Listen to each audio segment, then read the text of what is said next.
Hello, my name is Brian. I am the Bearded Behaviorist. And I'm Bob. And we're here today to talk about a few different things. First off, I'm going to provide a brief introduction to Radical Behaviorism. I'm going to center myself a little bit better on this. That's a little better. And if I don't weigh in a whole lot, it's because this is really Brian's subject matter, and I'm designing up some amazing business cards and brochures and things for us. We run a business together, designing all kinds of fancy apparel and a lot of other cool stuff. Well, apparel and educational devices. All sorts of really great stuff. We have a company together, Legend Masters LLC. You can check out the pretty neat stuff we have at legendmasters.com. Bob is actually wearing one of our shirts. I'm wearing a Walmart shirt. I'm wearing this shirt. I'll show you this. I designed this shirt on the night of the election. No matter who won, we lost. This shirt is actually the Hindu demon Rahu. There's a story behind that. You can look it up. But all my astrology friends, and astrology is not a science. I am not weighing in, being like, oh yeah, no. He's a behaviorist. That's a scientific discipline. I'm way more loosey goosey. I'm into the metaphysics. I mean, this is my design here. I like the art of the peculiar, the metaphysical, the mysterious. I think the sense of wonder is one of the more powerful, impelling forces for progress of humanity. You know, the questions are what get you there. So, but false answers are not where it's at. Okay, go on. That's right. However, so all the astrologers were saying it's the age of Rahu. It's like the age of this demon. This all-consuming demon is upon us. No matter who won. We're going into behaviorism. Hold on. Into behaviorism. All right. So, anyways, what's going to be happening is Bob and I are going to be doing another show called Green Man and Ganesh. Join us, if you will. Thanks for joining us, Doug, by the way. A shout out to you, dude. Thanks for jumping on board so quick. Hi, Doug. All right, so Radical Behaviorism. I am currently training to become an applied behavior analyst. Board certified behavior analyst, BCBA, is what I'm going for. I am currently 2 semesters in and have 1 semester to go and then a big old test. But I've been diving into this because understanding behavior is a passion. A little bit about me real quick. I am autistic. A lot of people like to say, you don't look autistic, and to which my response is, well, thanks, I guess. Sure. I've got Tourette syndrome, so if I start cursing, I have a doctor's note. At any rate, understanding behavior, I have a lifelong experience with behavior. And so do you. Everybody who is watching this has a lifelong experience with behavior because living beings behave. And so radical behaviorism is the idea of radical meaning different or a different approach of basically being very scientific in how you understand things when it comes to behavior. So if we look at the physical sciences, we are getting better and better and better at understanding the physical world around us. If we look at the biological sciences, we are now capable of seeing the electrical patterns going through the brain as a person is alive. Through fMRI technology, right? Through fMRI technology, like really neat stuff. We're able really to understand. We can go down to the micro level and look at DNA, and we can actually now, and this hopefully will be a science that's more readily available in the future that will make medical technology better. We can specifically target somebody's genetics towards providing better support when it comes to drugs and those sorts of things to help people live longer. I was actually looking at statistics since the average life expectancy of somebody in the 1800s was 39 years of age. And by average, I mean, like, of all the people who lived, they averaged out when they died. So there were people who lived to much older ages, but, you know, on average, people kicked the bucket around 39. And now... they actually lived a lot longer before that. The industrial era was awful for humans. But this was during the 1700s and 1800s. I was looking at the statistics there. And this is the World Health Organization stats that I was looking at. You're welcome to check those out yourself. But that's also when humans started really living in cities, which piled sky high with manure and dung and generated fresh diseases. I mean, that's... Fair enough. But at any rate, we are now at the point where the average life expectancy, we're talking average here, is 79. That was the most recent World Health Organization statistics. That's insane. Life is getting better. We are living longer. Children are dying not hardly at all by comparison. And this is a wonderful thing. And this is all due to the idea of understanding and being empirical in our approach. And yet, a lot of times, we have people say stuff like, oh, well, that person just doesn't have any brains. Or he lost his nerve. Those sorts of ideas where what's happening there is when somebody says that, they're doing what B.F. Skinner, the founder of Radical Behaviorism, explained as a explanatory fiction. And so what B.F. Skinner did is he saw the work of Pavlov and a few other behaviorists before them who were applying the work of Pavlov, some of them which were jerks, basically, but regardless, they still applied the science. And he said, well, wait, there's something else going on here. There's a little bit more. And so he started investigating and exploring, and we got the work that he did with pigeons, and we've got the Skinner box and all those other things. And there's a lot of controversy, some of it made up by other branches of psychology which felt threatened by B.F. Skinner's work, and some of which were, I think, legitimate concerns. I don't want to dismiss concerns about it, but the idea of understanding behavior in a scientific way of approaching it was the legacy that B.F. Skinner gave us. And thankfully, behaviorists who were applying his work got together, they organized. Yes, classical conditioning, operant conditioning. Thank you, Doug. That's that very good point. Those are the names.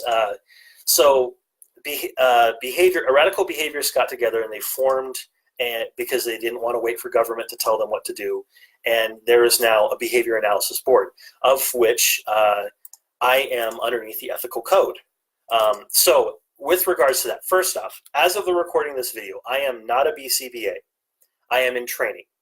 Second, within my ethical code that I follow, which is the BCBA's code, and also my own personal code, I cannot and I will not diagnose or address specific behaviors with people unless I am working with you specifically and we have agreed on that, and I can observe and participate in helping out with those things. So when I speak, I'm speaking in generalities for purposes of education and to help disseminate the science and the idea of being able to address and understand behaviors. So today's topic, which is going to be anxiety in relation to behaviorism, which I will get to, I promise, is going to be more generalities and not specifics, and there's going to be a lot of theory as opposed to direct application. If you choose, BCBA is Board Certified Behavior Analyst. Sorry. Good question. A lot of acronyms. I am, by the way, NGWA. Not good with acronyms. At any rate, so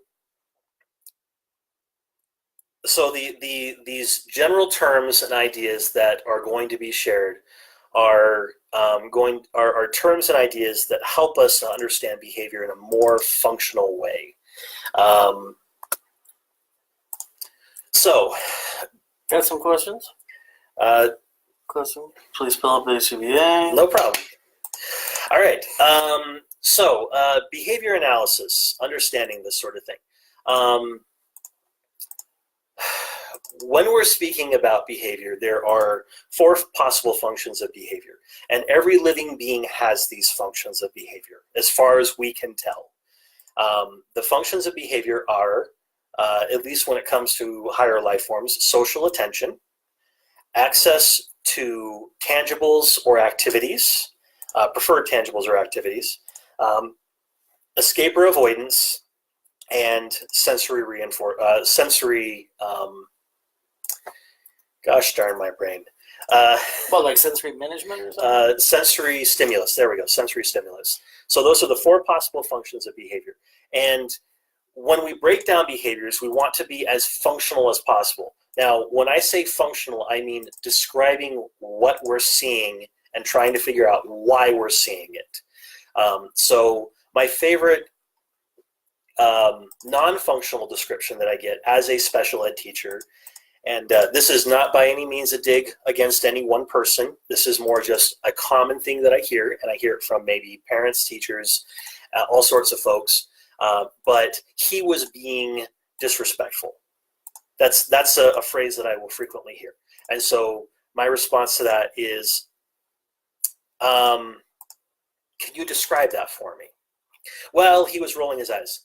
That's a behavior. He was sitting there. That is not a behavior. I'm going to use the dead body or dummy test. If a dead body or a dummy that you just sit there is doing something, and that is the thing that it's doing, and it's corresponding and similar enough to it, then it's not a behavior. So if the wind blows you over, if the wind is strong enough, guess what? That's not a behavior. When you're flying through the air as the wind is blowing, you go, ah! The eyes going wide, the screaming, the waving hands, those are behaviors. Seems excessive. A little bit excessive, right? No, but it's a little bit goofy, but it's also helps to understand. Staring off into the distance. Staring per se isn't a behavior because the dummy could look like it's staring, but at the same time, perhaps it's the way the body language is postured, perhaps it's the expression, the way that you moved into the position to stare, maybe putting the head down like this, like that's a frequent way. Other possible things that I've seen described for disrespectful, mumbling under your breath, kicking things or poking at things or fiddling with objects instead of looking at the person and making eye contact, walking away. My favorite way of saying that teachers and parents say is, well, he wasn't listening to me. And I'm like, well, that's kind of not a behavior, but at the same sort of time, the absence of a behavior. Yes, the absence of listening and heeding you, that sort of thing. So anyways, but it's still kind of a behavior, I suppose you could say. So, rambling on. It's like a behavior like non-behavior. Behavior like non-behavior, yeah. So, in the description of this, I'm going to have to post it, so that way if anybody wants to skip forward, we're at about 12 minutes, 15 seconds. This is where we're going to start talking about anxiety in relation to behavior. So, thank you for your patience. Anxiety as a behavior. So every living thing has a behavioral repertoire. A cat says meow. A dog says woof. Okay, I know this is a little bit basic here, but that is a behavior repertoire. Do they say it? Do they emit it? They emit it. They emit it. You're right. A cat emits exactly one meow. What does the fox say, though? Oh, please, let's not go there. No. This is your doing. You made me do it. It's gone way too far. We must rewind. Go back. Go back. All right. Hold it together, man. What's wrong? So that is within the behavioral repertoire of those animals. A cat's voice box is actually capable of making most of the sounds that humans can make. But within the behavioral repertoire of a cat, it does not have language. This is of evolutionary science and behavior. I saw a cat say, "Oh, guys," on YouTube. I saw it. All right. Well, I saw one say, "No more." Somebody had trained their cat to say "no more." I think. I think so too. That the cat perhaps was reinforced, or maybe the cat, or it was chance. It was chance, or perhaps the cat learned that by making those noises and mimicking the humans around it, it could escape or avoid, perhaps. Yeah, the cat was getting a bath and it was saying "no more." Well, there you go. So cute, but like super messed up. So cute and messed up. All right. Well, at any rate, so behavioral repertoire is an important idea. So. Now the cat's not going to say, "Hey man, feed me," in English. They're going to say it in the way the cats say it, which is going to be meow meow. No, rub up against you. No, it's a particular kind of meow. Yeah. We had cats growing up. Like cats give you it's a very specific meow when they're hungry, and they're like, it's I mean, in animal language, they have language. It's just not extemporaneous. So then the cat trains you to respond because So this is a perfect example of negative reinforcement. The cat will continue meowing until you feed it, and then the meowing will stop. That's called negative reinforcement. The idea is that something adversive is happening, that obnoxious meow. I actually read their meow is attuned, like they biohacked humans, where the cat's meow is in about the same range as a baby crying. Okay. And it's super useful for them. So it's using our behavioral repertoire, and then it's also against us, yes. Against us as well as, or perhaps for us, because there's some positives that cats have. All right, we're digressing a lot. No, here. we're not. We're talking about behavioral repertoires. Okay. A cat doesn't have within its behavioral repertoire extemporaneous language. It can't tell you, hey, tomorrow I'm not going to the vet. Just so you know, I'm leaving tonight. I'm leaving tonight. I want my balls. They don't have that language capacity. They don't have that expression capacity. That's not within their repertoire. Yeah. I don't think this is a digression necessarily. All right, so perhaps it's not so much a digression. It's an exploration. At any rate, so within, as far as I can tell, most higher life forms, and by higher life forms, I believe I'm referring to multicellular organisms here, we have a response called anxiety. At least that's what we call it as an explanatory fiction. That's the term that B.F. Skinner used to describe any sort of thing where we use a name for it, but we don't actually go into details and functionalize that particular behavior.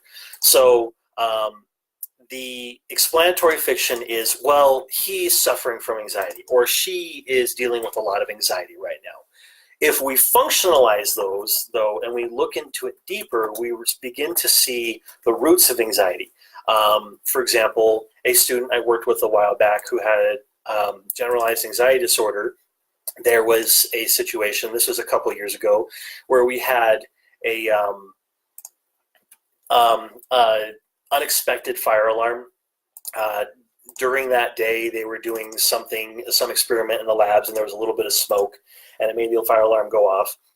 And this student was overwhelmed by the sensory stuff. She was dealing with a lot of the anxiety because there was a lot of reinforcement of anxiety going on in her life. Thankfully, much improved in more recent years from what I've heard, because she's no longer my student. But there was a point where other kids were misbehaving, and the teacher corrected those other kids, and this young lady felt that she was guilty of misbehavior too, and was upset because she felt like the teacher was yelling at her, and there was a lot of that fear and concern. What is the function of that behavior? Well, the fear and concern, from what I could see, was functioning both as social attention. She was getting attention from those around her. Oh, no, you're going to be okay. And there was also a little bit of that escape of she was hoping to get out of, or perhaps maybe not hoping, maybe it was not even in her brain, but there was definitely a history in the past of when expressing that anxiety, there was an escape from or avoidance of something, aka the situation where she was worried that the teacher was going to yell at her or was angry at her, type thing. But by melting down, she was getting attention, which did what? Which increased the likelihood of the attention happening in the future. However, the way that I approached the problem was, instead of, oh, I'm so sorry, is this is one of the reasons why I like working with older students. Go on. Because there can be a little bit of discussion. Younger students, or intellectual challenged students, it's a little bit harder to do these sorts of things. But at any rate, I was able to talk it through with her, and then I was able to invite the teacher in, and he sat down with her and talked with her, and we addressed the behavior itself, which was he was not specifically addressing her. He was addressing other people, and he expressed some concern and frustration that I didn't know about of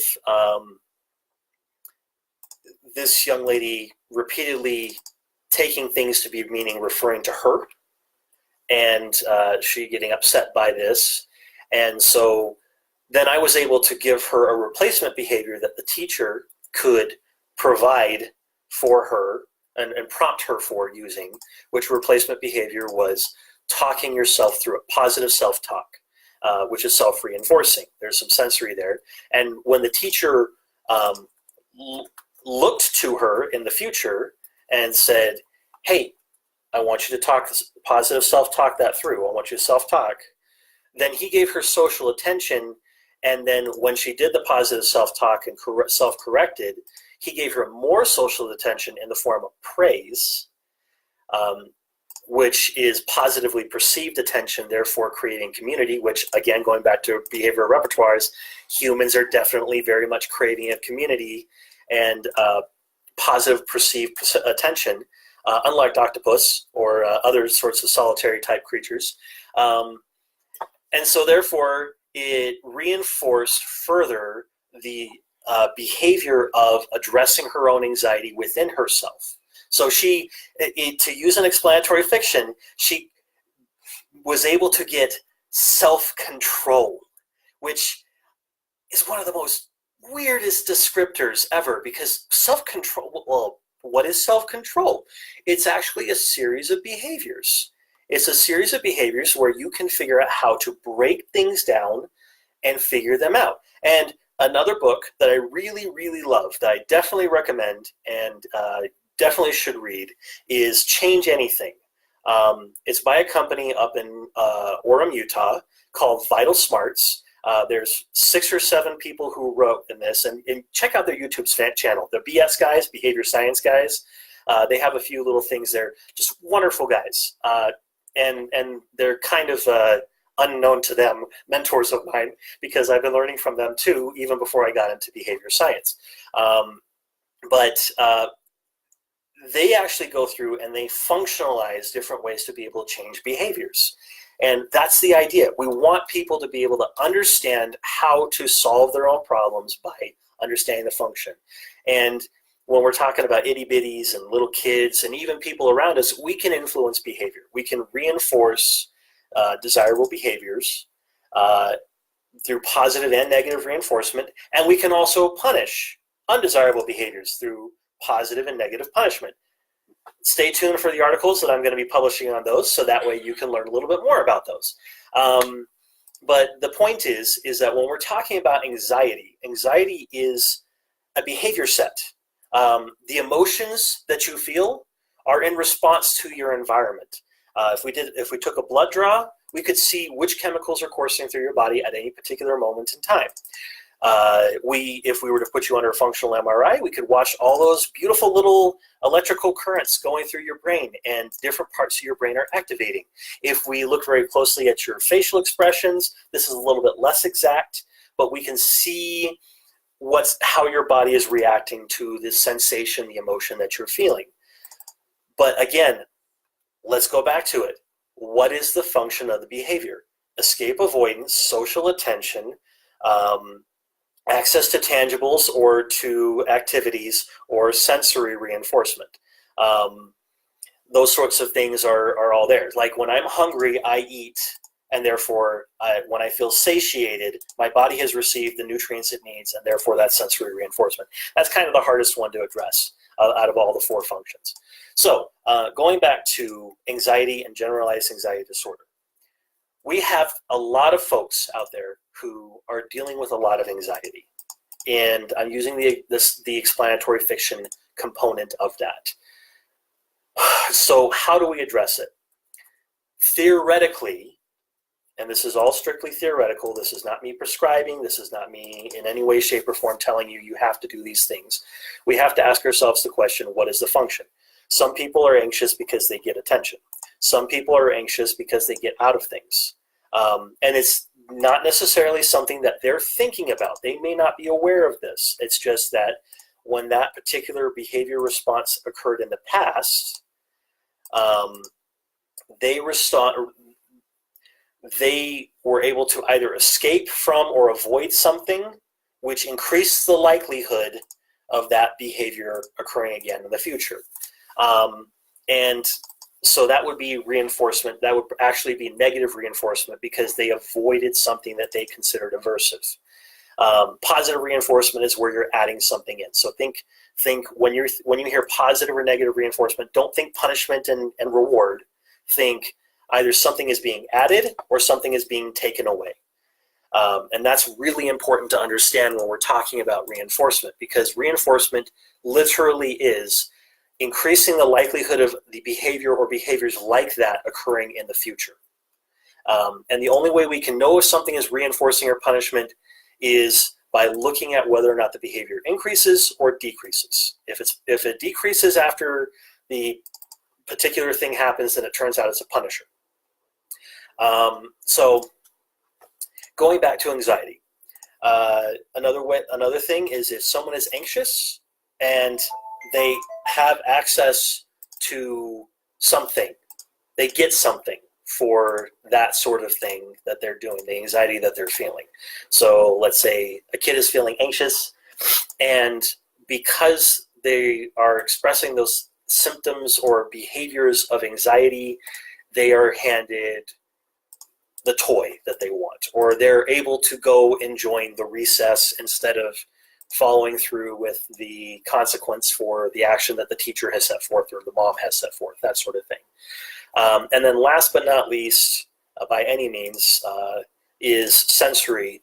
And this one's a little bit harder because we can't really go into the head of that person and observe, but we can go into and have people describe what they are feeling.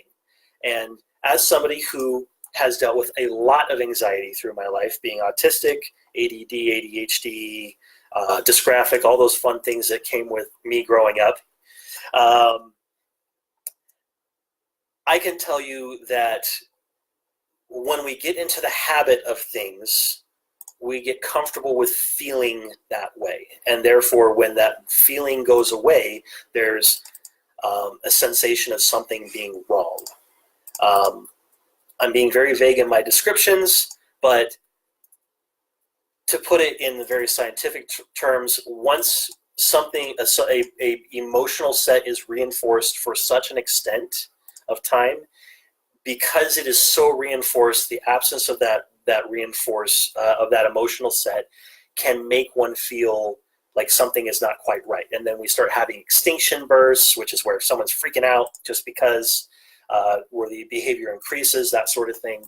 But in the end, if the behavior is not reinforced and is instead put on extinction, where we're either ignoring it, we're ignoring it and not giving attention to it. Instead, alternate behaviors are being reinforced, incompatible behaviors are being reinforced, then eventually the behavior will go away. I have to tell you, I had the immense privilege of talking with a guy a couple weekends back. We were at an open mic night down in St. George, Utah, and I met this really neat fellow. We went to a recording studio that our friend Bucky of Amusement Co. Is partial owner in and director. The St. George Amusement Co. The St. George Amusement Co., that's right. And this wonderful guy whose name, I'm so sorry, buddy, that I forgot your name. He and I were sitting across the table and talking with each other. And he told me, and I asked him if I could have permission to talk about this. He told me that he has severe social anxiety. And I said, really? Okay. What does that look like? And he's like, well, what it looks like is me here, because I've been dealing with the social anxiety for the last 4 years, and I never let it win. I always, when I'm starting to feel that social anxiety, I step out of my comfort zone and I go into that place and I interact with people. I look them in the eyes, I see the individual for who they are, and I'm like, you just described how to defeat the anxiety monster. Right there. You described how to address it. You do not let the anxiety have control over you. So you instead reinforce overcoming the anxiety, the sensation, the chemicals that are coursing through your body. So now let's rewind a little bit. Let's talk about going back to behavior repertoires. The behavior repertoire of humans includes, and many other species, includes anxiety. Why? Why did that sensation evolve in us? Or was created? Really doesn't matter to me how you perceive those things, but let's think about this in terms of our environment. You're walking down a path. I've done this many times. I love hiking, and I love hiking in the woods and canyons of southern Utah and northern California, which is where I grew up. So you're walking down a path, and you see a lot of brush, tons of foliage, and those sorts of things. And you're walking along, limbs are hanging over, your perspective is obscured, and depending on where you are as you're moving along, you might feel a little bit of anxiety. Why? Well, let's break this down further. The function of the behavior is escape avoidance. We want to avoid being bitten by a snake. We want to avoid a tick or a spider crawling onto us and biting us. We want to avoid the wolf, cougar, bear, or troll. Sorry, guys, had to throw that out there. A little bit of a D&D nerd. Such a nerd. Such a nerd. Anyways, popping out and eating you. I want to talk about two things that you've mentioned before, but you got caught up in the comments, methinks. Okay. One was this year, I read a study just a couple months ago. I was reading an article on giving MDMA to cuttlefish. Cuttlefish are those little gastropods. They swim around. They're unbelievably intelligent. They dive very quickly. They've got these... Hi, Liz. We're recording, just so you know. Hi, Miles. Cuttlefish, they were giving these substances. They became much more social. It looks like the neural receptor, the chemical receptors in these animals, we share similar enough functions with them. These things exhibit anxiety. These animals demonstrate, really similar behavior. So it's interesting that, well, one of the hypotheses is that if you are a complex life form, or even let's just say a life form, it's pretty probable that similar enough behaviors are going to be selected for that life, just to be alive as an animal rather than a fungus, rather than a plant. If you're an animal, you need to engage in a certain basic set of behaviors in order to live. And if you're a complex animal and you're engaging in, let's say, predation, humans are predators, if they feel like it, octopuses are obligatory predators, about similar kinds of behaviors are going to be selected for and absolutely necessary. And what's interesting is it was just fascinating to me that this mechanism is so primal that we share just about the same chemistry in just a few certain regards with things that are so divergent from us. I mean, some of these octopuses, the photophores in their skin, also, like last year or the year before, somebody figured out, they can see through their skin. They can see through their whole body. And then where we call it an eyeball, no, it's just super concentrated. That's impressive. Yeah, like that's incredible stuff. But we share that chemistry in common with them. That's kind of fascinating to me. So, the second part I can't remember. It doesn't really matter. So we're kind of running out of time, and my lovely wife has tried calling me twice now, so I don't want to spend too much time ignoring her. Although I did let her know that I would call her soon. But going back to anxiety and those things that are going on there. So if we can understand the function of the behavior, if we can break it down and understand a little bit further, and then we can find a replacement behavior that is either incompatible with it or that is going to provide a little bit of exposure to the sense of anxiety without it overwhelming and therefore decreasing the overwhelm that comes from that, then that's what we want to do. And I've noticed that pretty consistently people who overcome their anxiety fall back on comedy. And comedy is really important as an idea because the root of comedy is anxiety. It turns out. So if we look at babies, the first thing that babies do, or one of the first things that parents do with babies, if you have ever done this, it's really fun, is playing peekaboo. Now, why is peekaboo fun, or why is it that thing works? Well, it turns out that it's because the baby has not yet developed object permanence. So when you, the parent, go and cover your face to the baby, you just disappeared. Where'd it go? What? And if you watch the eyes of that baby's face, nice and wide, trying to increase the photoreceptors so that they can see, trying to find mom or dad. And then you go, peekaboo! And then the baby goes, oh, little surprise. And then, oh, you're back. Oh, you were gone. It was crazy. Like, disappeared right before my eyes. What the heck? I'm not convinced that it's a matter of object permanence. I think it might be the sudden action. Maybe it's also the sudden action. I think it's the suddenness of the action. It's like, what if it's a combination? What if maybe object permanence starts to form, but maybe it's been reinforced as a fun activity that you do with mom or dad? Sure, maybe. But I'm also considering the flinching behavior. You've got a sudden action towards the baby's face. They flinch. The threat is over. Oh wow! My hypothesis is that comedy is derived when a threat is neutralized, or when a threat is perceived as having been neutralized. Yep. Or it can be used forcibly, where you can laugh at a threat to try to make it seem less threatening, and that's where it ties into anxiety. That's where it ties into anxiety, because one of the underlying things that's going on with anxiety, with comedy, with laughter, is that laughter is actually a relieving effect. It actually reduces those sensations.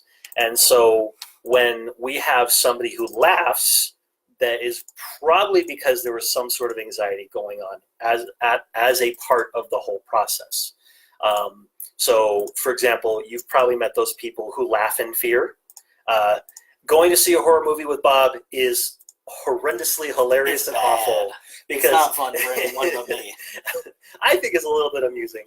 And it's also a little bit terrifying, too, because there's fear of social condemnation, because Bob is over there laughing. I have a weird defense mechanism when I get scared or see people like dying on screen. I start laughing uncontrollably when in fact I'm horrified. Inside I'm horrified, and then I'm doubly mortified because people are judging. And I see this a lot in social scenarios when working with students, because the students are laughing as the administrator, teacher, person is chastising them, and the administrator is like, this is not funny, this is a very serious situation. And I'm like over there like, okay, I'm not allowed to laugh now, because I understand what's going on with the kid, but I have to maintain that serious look on my face. Mm-hmm. Must be stodgy. Yes. Oh, because you must be tight-laced. Otherwise that'll turn into genuine humor, and then the kid won't take the situation seriously.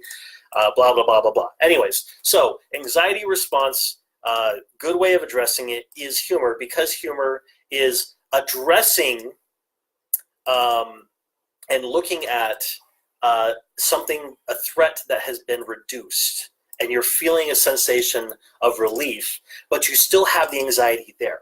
And the idea is we want to understand that anxiety serves a purpose. We have to have anxiety, otherwise we're dead. People, we're just straight up dead, right? Little South crept in. Yeah, right there. The South will rise again in Brian's voice box. My voice box, yes. But anyways, little humor there. Inappropriate, but appropriate. I think it's terrible. We have to have anxiety, because if we don't, then we're not going to survive. But do we have to work? So what is anxiety? How define your terms? Anxiety is that sense of that something is wrong, that something is not quite right. It's kind of a combination of fear and unease. Like fear of a non-present threat that is suspected. That is suspected. That's right. And so what generalized anxiety is fear of a non-specified, non-present potential threat. And that's where we start going into sorry, my wife texted me. Just need to reply really quickly. This is very unprofessional. Totally unacceptable. You're not getting paid for totally this. unacceptable. All right. Professional means you're getting paid. All right. So we're getting paid. Yeah, this is not professional. This is amateur. Okay, that's for the love of it. I do it for the love of it. You are an amateur. Okay. All right. So where was I? We were talking about anxiety and generalized anxiety. What is that? Okay, generalized anxiety. So what we're looking at there is, oh yes, there we go. When you are feeling anxious, your body ramps up. It starts producing certain hormones, cortisol among them, epinephrine, norepinephrine.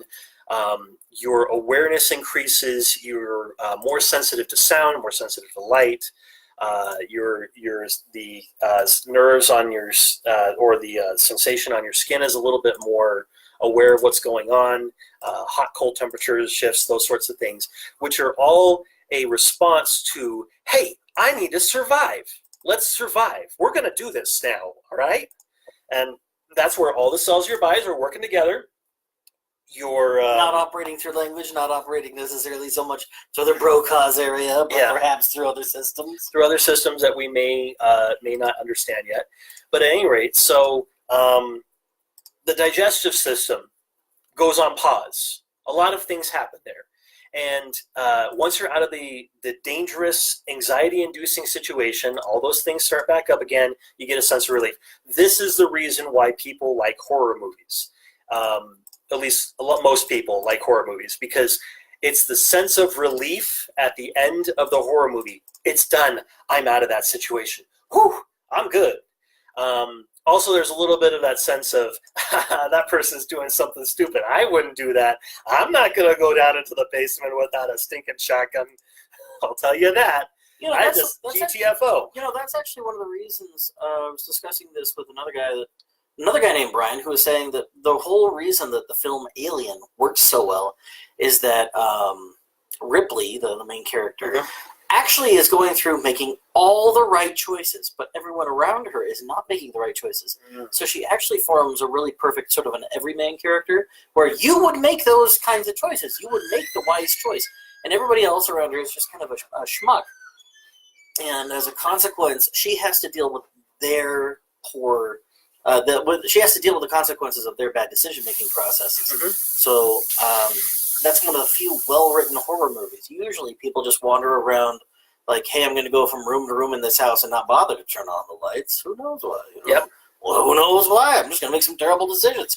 The reason that it works is when we can empathize. With the character and feel like we're part of it. So going back to generalized anxiety and how this depletes you, because you're constantly on high alert when there appears to be no threat, but you're sensing that there is a threat. And that behavioral set, that sensation that's going on, is reinforced because you get attention and or you get escape, or you then you have the fact that the sensation has been reinforced as being the norm, and so therefore possibly you are also comfortable with the sensations that you're feeling. And it becomes a vicious cycle if it keeps on going through. Now, I'm going to break it to you, and if you didn't know this, I'm very sorry. Spoiler alert, you're going to die. That is too sassy. We're all going to die. It's guaranteed, people. There is yet to be a person who has not died.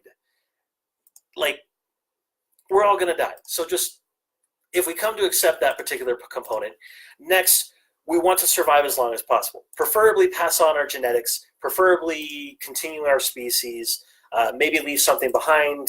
Definitely am interested in leaving things behind. That's one of my motivating reasons why I want to do this, because I'm a selfish jerk and I want to make the world better so that it's better for me and my kids. Well, that does make you pretty rotten to the core. I am very rotten to the core. I want the world to be better so my kids and I have a higher chance of survival. Sorry, guys. That's it. At any rate, we're all going to die. And so accepting that particular component is going to happen is important when it comes to anxiety, because the next question is, how long do we survive and how do we survive? There's a lot of people who have a lot of objectives and gain a lot of different reinforcement for a variety of different ways, but the long and short of it is quality and quantity is something people want, and preferably in equal combinations. And when somebody, including me, is overwhelmed by anxiety or that sensation of things aren't going right, everything's falling apart, there's danger around the corner, I don't know what's going on, then the quality of life goes down demonstrably. because you have chemicals coursing through your body that should only be coursing through your body when you are under threat.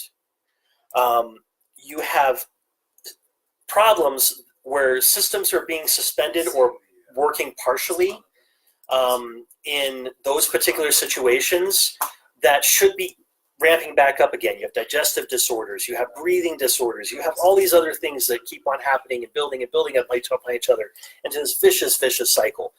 And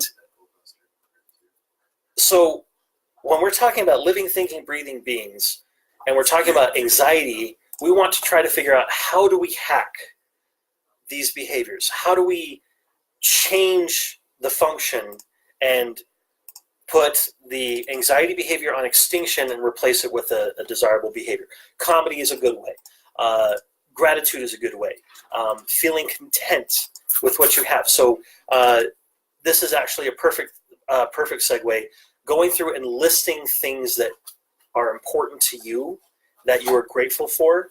All of those, making that list is, the research has shown, if we do that on a daily basis, that your quality of life goes up. And why is that? Because you're reinforcing the attitude of appreciation for what you have.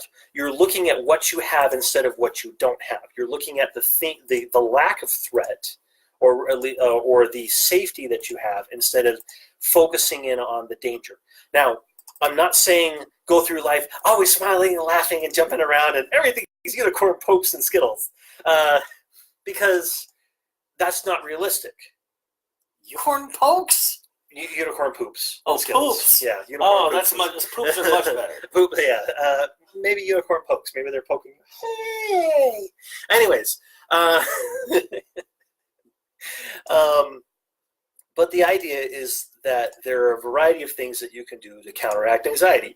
Turns out one of the other most effective ways of counteracting anxiety is, wait for it, breathing.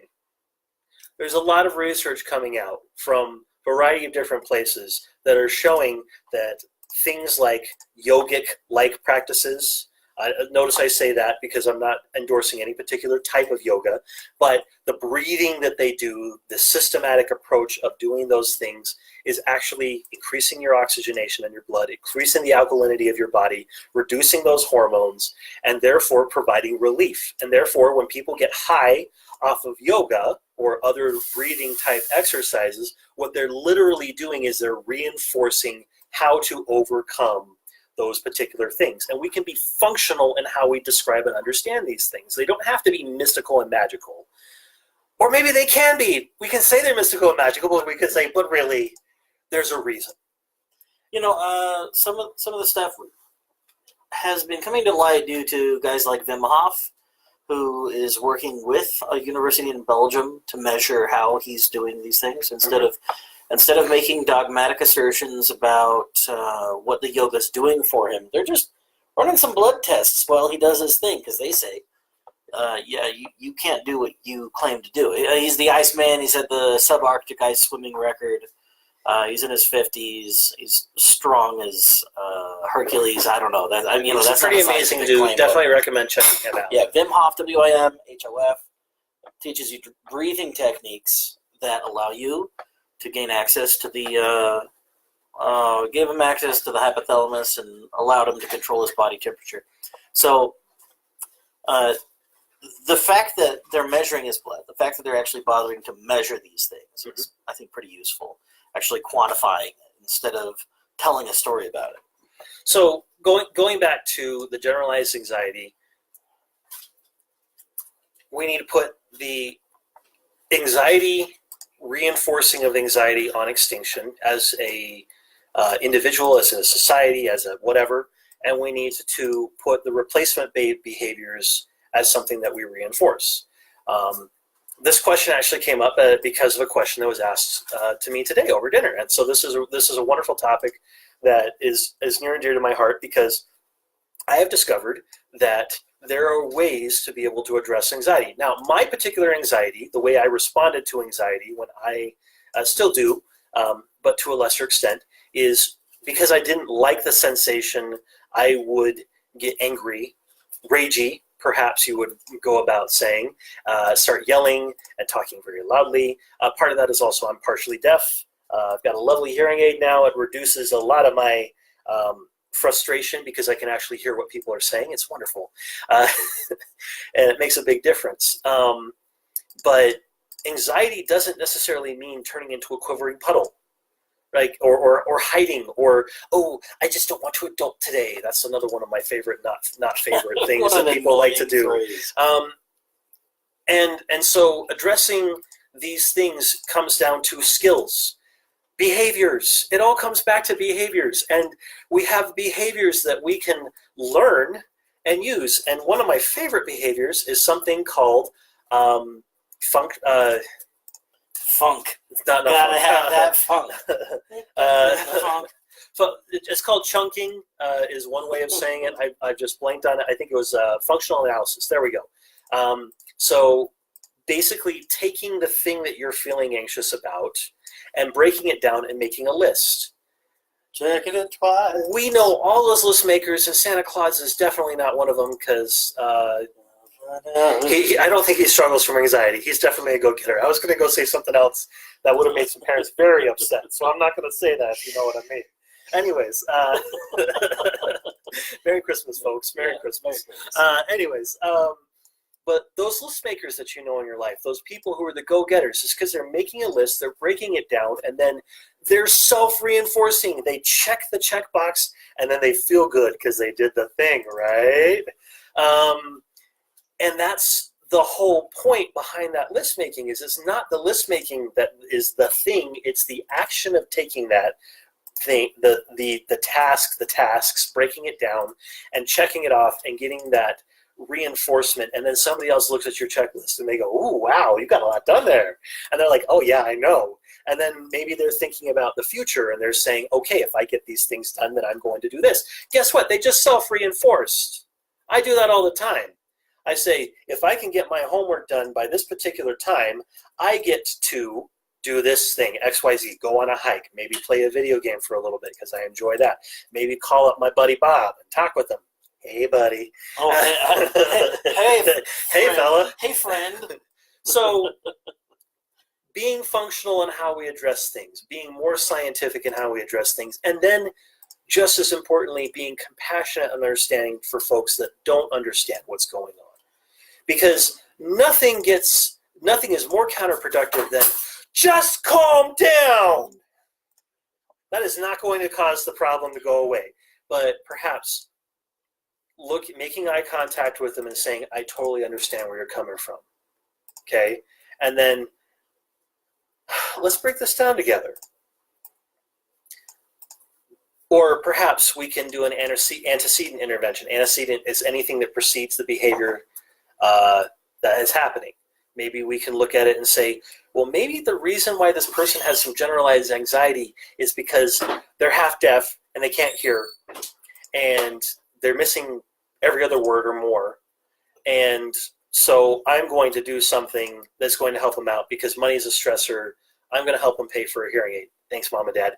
That was my birthday present from them. They're fantastic folks. I love my parents. They're wonderful folks.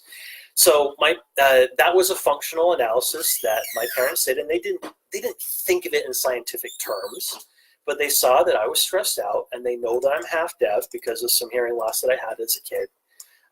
Genetics, nothing, no accident or anything, whatever. And so they did an antecedent intervention where they changed the environment by providing something or helping me to get access to something that made it easier for me to hear.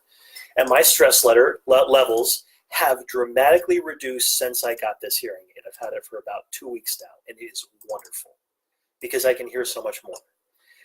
And that's our show on anxiety, generalized anxiety, and functional behavior assessments and analysis.